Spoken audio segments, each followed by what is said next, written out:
मेरा बेलौठा, मेरा बेटा यहाँ पर मेरी प्रस्तुत करे। इस्राएल को उसने बेटा कहा, इस्राएल को उसने बेलौठा कहा, लेकिन एक बेटा होते हुए नाफरमान, ਅੱਜ ਮਾਪਿਓ ਦੀ ਵੀ ਔਲਾਦ नाफरमान हो गया ना, तो फिर ਉਹਦੇ हाल ਤੇ ਛੱਡ ਦਿੰਦੇ। आज क्यों लोग मोड़ों पर पड़े हुए हैं? क्यों नौजवान दरबारों पर पड़े हुए हैं? क्यों नौजवान फुटपाथों पे पड़े हुए हैं? माँ पे कुछ नहीं, क्यों? नाफरमानी, नाफरमानी। तो जब हम खुदा के साथ ऐसे करते हैं, फिर भी वो फिर हमें अपने हाल पर छोड़ देता है। कहता है वो तो चाहता है कि हम उसके पास हैं। आज जो अपने माँ बाप के साथ वफादार है, माँ बाप उन्हें ध्यान रखें, लेकिन जो माँ बाप के साथ वफादार नहीं, फिर खुदा चाहते थे कि चलो ठीक है, फिर जितने जड़े रास्ते ठीक है, लेकिन खुदा भी हमसे वफादारी, फरमाबरदारी चाहता है। अब क्या हुआ कि जब उसने वो यरूशलेम शहर में दिया, तो वो चाहता था यहाँ पर मेरी प्रस्तुत करे, मेरी इबादत करे, और उन्होंने शुरू की। और मेरा यीशु मसीह तक ये फसा हमें लेके आती है।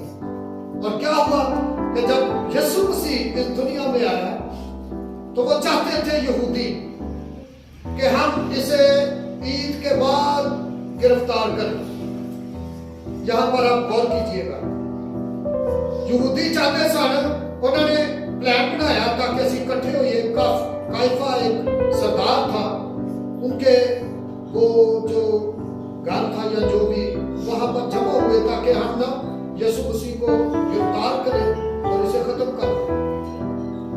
तो ईद के बाद हम इसे पकड़े, क्योंकि ईद फसा पर बड़ा जबरदस्त रश होगा, लोग इसके बड़े चाहने वाले हैं, और जब बुलावा करेंगे तो हमें लोग हमारा नुकसान कर सकते हैं। इसलिए हम इसे ईद के बाद पकड़ेंगे, फसा के बाद, और इसे मार देंगे। लेकिन मेरे यीशु मसीह फसा का बना, और वो सारे जो बरों की रस्म थी, जो पिछले सालों में हम अपने लिए एक बरा देते थे, अपने गुनाह बख्शवाते थे, अपने गुनाह माफ कराते थे, लेकिन मेरा बरा, मेरा यीशु मसीह चाह रहा है कि मैं ईद फसा वाले दिन ही पकड़ा जाऊं, क्योंकि उसकी मर्जी थी, क्योंकि एक कानून था, एक पेशन गोई थी। वो चाह रहा था कि मैं ईद फसा वाले दिन, जिस दिन ये बरा को जबा करते हैं, मेरी भी कुर्बानी हो। अगर वो चाहता तो ईद के बाद भी पकड़ा जा सकता, लेकिन उसने गिरफ्तारी कब दी? ईद फसा वाले दिन। और जब मेरे खुदा ने, मेरे बरे ने, मेरा बेऐब बरा यीशु मसीह, उसने अपनी अनाउंस किया, जब वो ईद फसा खाने लगे, तो कलाम में लिखा है, उसने अपने शिगिर्दों को ऑर्डर किया कि उस घर जाओ और वहां पर तैयारी करो ईद फसा की।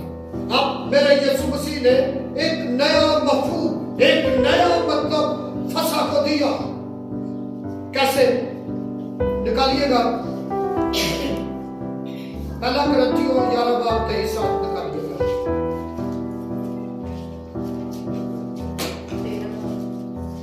पहला कुरिन्थियों 11:23 देखिए जी। अगर किसी ने निकाल लिया जल्दी से पढ़ना शुरू। क्योंकि ये बात मुझे खुदावन से पहुंची और मैंने तुमको भी पहुंचा दी कि खुदावन यीशु ने जिस रात को पकड़वाया गया, रोटी ली और शुक्र करके तोड़ी और कहा, ये मेरा बदन है जो तुम्हारे लिए है, मेरी यादगारी के वास्ते यही किया करो। मेरी यादगारी के वास्ते यही किया। अब यहाँ पर देखेंगे, थैंक यू वेरी मच, क्योंकि ये बात मुझे खुदावंद से पहुंची और मैंने तुमको, खुदावंद यीशु ने जिस रात पकड़वाया गया, रोटी ली, उसने क्या किया? एक फसा को किस तरह मना रहा है?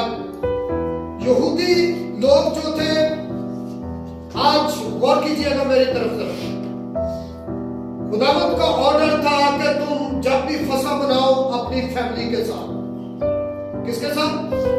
खानदान के साथ, और उसमें कोई गैर कौम दाखिल ना हो, कोई दूसरा जो इंसान है, शख्स है, उसमें दाखिल ना हो फसा में, बल्कि सिर्फ तुम यहूदी अपने खानदानों में फसा बनाओ, और कोई इसमें शमूलियत नहीं कर सकता। अब मेरा यीशु मसीह कैसे ईद फसह मना रहा है, उसका खानदान कौन सा है, उसकी फैमिली कौन सी है, और यहूदी ने मना रहे हैं अपने रिश्तेदार ने, अपने खास फैमिलियां ना, तो मेरा यीशु मसीह किस तरह फसह मना रहे हैं देखिएगा। और रोटी ली और शुक्र करके तोड़ी और कहा, यह मेरा बदन है जो तुम्हारे लिए है, मेरी यादगारी के वास्ते। अब मेरे खुदा ने यह नहीं कहा कि तुमने खड़े होकर दुआ करनी है, तुमने घुटने टेक के तुमने 5 वक्त दुआ करनी है, आपने 10 वक्त दुआ करनी है, लेकिन मेरे खुदा की एक तालीम पर जोर दिया जा रहा है कि मेरी यादगारी में क्या करना है। यहां पर खुदा यीशु मसीह जोर दे रहे हैं। हाजी, इसी तरह उसने खाने के बाद प्याला भी लिया और कहा, यह प्याला मेरे खून में जब भी पियो मेरी यादगारी के लिए। हालेलुया। और क्योंकि जब कभी तुम ये रोटी खाते और इस प्याले में से पीते हो तो खुदावंद की मौत का इज़हार। अब यहां पर देखिएगा, यहूदी लोग अपनी फैमिलियों के साथ ईद फसह मना रहे हैं, लेकिन मेरे यीशु मसीह ने किसके साथ मनाई? हालेलुया। खुदावंद यीशु मसीह ने कहा, मेरे मां बहन भाई वो है जो मेरे बाप की मर्जी को पूरा करते हैं, कलाम को पूरा करते हैं, हुक्मों पर चलते हैं। यहोवा चली मैं जो हूं सो हूं, उसकी बात को मानते हैं। मेरे बहन भरा ते मां और है वो बना रहे ने खानदान नहीं। तो मेरा यीशु मसीह किसके साथ बना रहा है? शगीर्दों के साथ। सबसे बड़ी रिश्तेदारी, सबसे मोहब्बत बड़ा जो पैगाम है हम का है, जो मसीह में है वो हमारे रिश्तेदार हैं। मैं पहले भी बता चुका हूं कि यीशु मसीह में हम सब रिश्तेदार हैं। जो खुदा का कलाम सुनते हैं, जो खुदा के कलाम पर अमल करते हैं, वो हमारे रिश्तेदार नहीं जो कलाम से बाहर है। जो कलाम को सुनते हैं, हम मसीह में सब फैमिली हैं। मसीह में हम क्या है? और सबसे बड़ा ये रिश्ता है कि हम आसमान पर एक दूसरे को देखेंगे और आसमान की बातचीत में होंगे। अगर मैं अपने बच्चों का बाप हूं, मैं खुदा का नाफरमान हूं, मेरे बच्चे खुदा की बातचीत में चले जाते हैं, मैं नहीं जाता, तो मेरा उनके साथ कोई रिलेशन नहीं। अगर हम आसमान की बातचीत में सब इकट्ठे हैं तो हमारा एक रिश्ता होगा, बरगजीदों का रिश्ता, रास्तबाजों का। और खुदा ने कहा, तुम मेरे साथ अदालत करोगे। हालेलुया। तो अगर आप अदालत करना चाहते हैं तो फिर यीशु मसीह के बदन में शरीक हो। ये रूहानी खुराक है, ये आपके जिस्मानी बदन को ताकत नहीं देती, लेकिन ये रूह को ताकत देती है। आप पाक होते हैं, आप रास्तबाज होते हैं। कलाम में लिखा है, क्योंकि जब कभी तुम ये रोटी खाते और इस प्याले में से पीते हो तो खुदावंद की मौत का इजहार करते हो जब तक वो ना आए। इस वास्ते जो कोई ना मुनासिब, यहां पर गौर कीजिएगा, क्या नामुनासिब तौर पर, नामुनासिब तौर क्या है ये भी सीखेंगे। खुदावंद की रोटी में से खाए या उस प्याले में से पिए, वो खुदावंद के बदन और खून के बारे में कसूरवार होगा। मिसाल के तौर पर आप बिदते, झगड़े, लड़ाइयां, अपने झगड़ा या शरारत के मुक्के और अपने दिल में बगावते, एक दूसरे के बारे में चुगलियां ये वो करके हम शायरबानी में शरीक होते हैं, तो फिर हम कसूरवार ठहरते हैं। अगर आप आते हैं चर्च में, ये शायरबानी को आज समझिएगा, चर्च में आते हैं, अगर आप अपनी बहन के साथ लड़े हैं, अगर आपकी खिदमत के खिलाफ है तो उनके लिए दुआ करें। ये नहीं सुलह करना। खुदा का कलाम कहता है, एक दफा जाओ, 2 दफा, तीसरी दफा नहीं सुनते तो पीछे आ जाए। ये नहीं तरले पाई जाने नहीं, खुदा का कलाम सिखा सिखाता है अकल नाल भी, फिर उन्हें भी चलना है।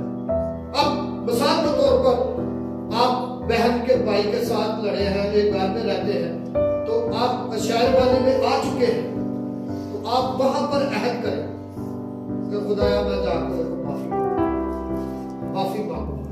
आपको समझ है कि नहीं? मिसाल के तौर पर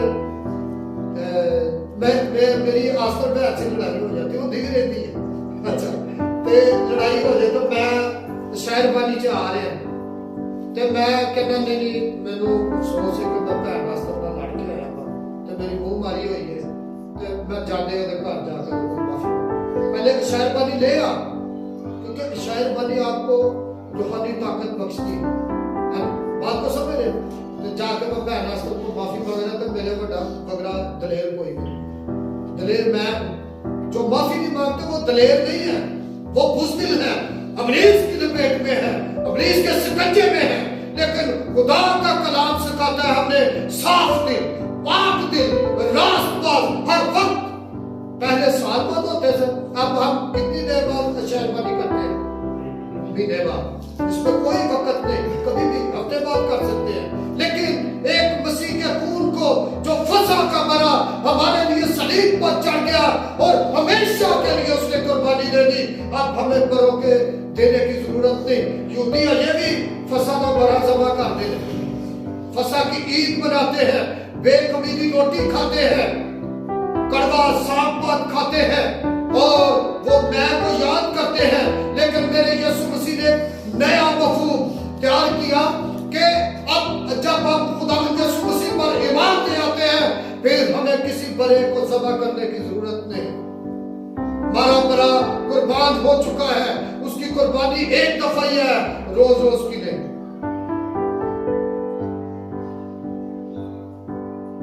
हम गुनहगार नहीं, जो मसीह पर ईमान ले आते हैं वो क्या है? ईमानदार, रास्तबाज, सादर। ये नहीं कहना मैं गुनहगार तो मेरे गुनहगार की दुआ कर, नहीं। रास्तबाज खुदावंद में आ गए हो तो तुम रास्तबाज हो, नाज करो, फख्र करो, खुदा के उत्ते घमंड करो कि खुदाया मैं शुक्र है मैं तेरे चे रास्तबाज हो चुके हैं, मुकद्दस हो चुके हैं।